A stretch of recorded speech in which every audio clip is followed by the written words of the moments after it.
Praise the Lord. பிரியமானவர்களே, ஆண்டவர் இன்றைக்கு நம்மோடு பேசும் வார்த்தை ஏசாயா 40:31. கர்த்தருக்கு காத்திருக்கிறவர்களோ புதுபெலன் அடைந்து கழுகுகளைப் போல செட்டைகள் அடித்து எழும்புவார்கள். அவர்கள் ஓடினாலும் இளைப்படையார்கள், நடந்தாலும் சோர்ந்து போகார்கள். பிரியமானவர்களே, கர்த்தருக்கு காத்திருக்கிற பிள்ளைகள் புதுபெலன் அடைவார்கள்.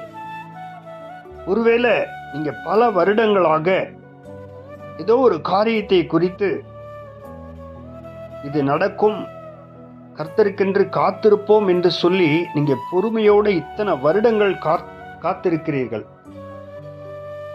உங்க காத்திருப்பு வீண் போகாது. கர்த்தருக்கு காத்திருக்கிற பிள்ளைகளுக்கு புது பலன் கிடைக்கும். நிச்சயமாகவே அவர் உங்களுக்கு புது பலனை தருவார். God bless you.